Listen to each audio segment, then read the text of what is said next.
Good morning बच्चों। कल जो है सो लेसन 7 का हम लोग क्वेश्चन आंसर कर रहे थे। उसमें जो है सो क्वेश्चन आंसर 5 तक हो चुका था।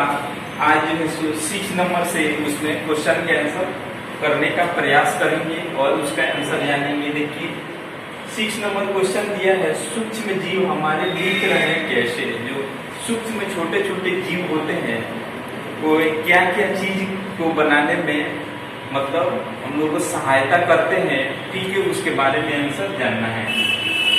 देखिए लैक्टोबैसिलस जैसे जीवाणु दूध से दही बनाने में काम आते हैं। दूध से दही कैसे बनाया जाता है, तो पहले दूध को क्या किया जाता है, कुछ देर तक गर्म किया जाता है। गर्म करने के बाद उसको कुछ देर तक क्या किया जाता है, कुछ देर तक रख दिया जाता है, ठंडा होता है उसमें। उसके बाद क्या किया जाता है, उसके बाद दही की मात्रा उसमें दूध में डाला जाता है। तो दही में कौन से जीवाणु होते हैं, तो लैक्टोबैसिलस जीवाणु होते हैं और उसको दूध में डाला जाता है।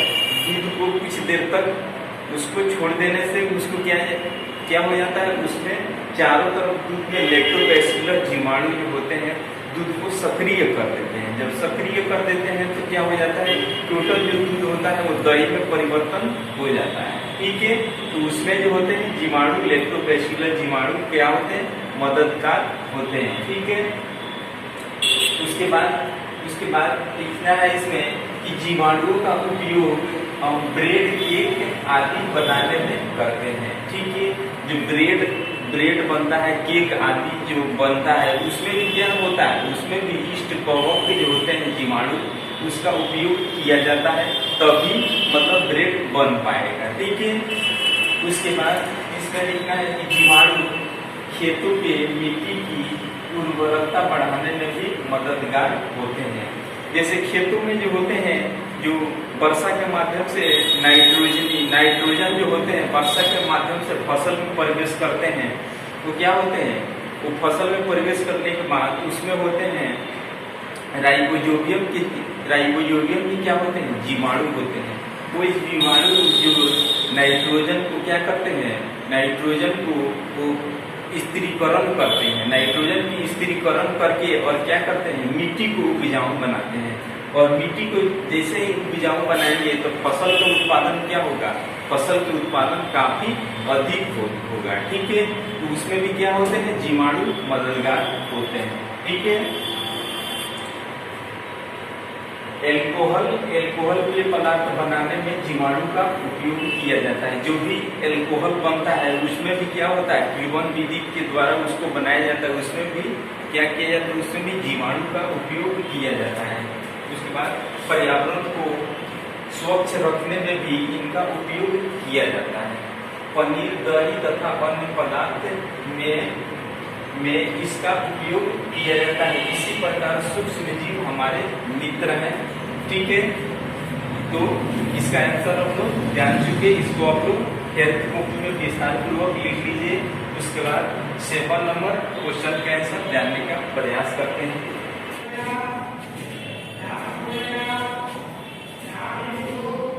देखिए बच्चों, इसमें हम लोग 7 नंबर क्वेश्चन का आंसर करने का प्रयास करेंगे। देखिए 7 नंबर इसमें क्वेश्चन दिया है कि ईस्ट और चीनी के साथ मैदे को गूंथे कर कुछ देर तक छोड़ देने के बाद मैदे का आयतन क्यों बढ़ जाता है, ठीक है। इसको हम लोग समझेंगे, उसके बाद आंसर लिखेंगे। देखिए क्या होता है, जैसे मान लीजिए कि जो सो जिलेबी आपको देखे होंगे, जिलेबी खाए होंगे, उसमें क्या किया जाता है कि मैदे को पहले साना जाता है।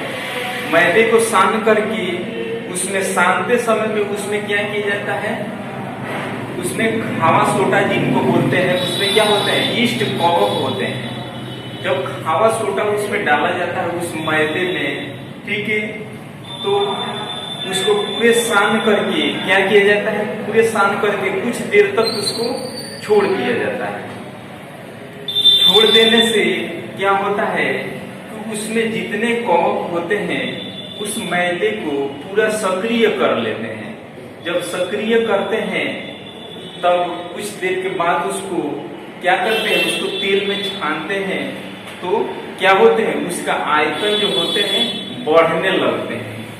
ठीक है, उसमें जो होता है जैसे मान लीजिए फूलने लगते हैं, उसमें कौन सा गैस जो है सो कौन सा गैस के कारण उसमें फूलता है, तो कार्बन डाइऑक्साइड गैस के कारण उसमें जो होता है फूलने लगता है। ठीक है, तो हम उसका आंसर जानेंगे। देखिए कि ईस्ट कवक वर्ग का सूक्ष्म जीव है। जो ईस्ट होते हैं वो किस वर्ग के हैं, वो कवक वर्ग के क्या है, एक सूक्ष्म जीव है। ठीक है, जब हम मैदा के साथ ईस्ट को गूंथते हैं तो मतलब मैदा के साथ ईस्ट को क्या करते हैं, उसको मिलाकर के सानते हैं, तो अनुकूलन स्थिति पाकर वह तेजी से गुणन करने लगता है। ठीक है, साथ ही उसके श्वसन के कारण काफी मात्रा में कार्बन डाइऑक्साइड निकलता है। ठीक है, इसी कारण मैदे में क्या किया जाता है, ईस्ट का उपयोग करने पर उसका क्या हो जाता है, आयतन बढ़ने लगता है। ठीक है, ये सब पाव रोटी में भी होता है। ठीक है, पाव रोटी हो गया, केक हो गया, ठीक है, इत्यादि अन्य चीज भी, जैसे मान लीजिए कि जो आजकल फुचके भी बन रहे हैं। ठीक है, उसमें भी क्या होते हैं, उसमें भी ईस्ट का प्रयोग करके क्या किया जाता है, कुछ देर तक उसको रखा जाता है, उसके बाद उसको क्या किया जाता है, तेल में छाना जाता है, तो क्या हो जाते हैं, वो ईस्ट कवक के कारण जो होते हैं वे उनका जो छानते हैं तो उसमें आयतन उसका बढ़ने लगता है।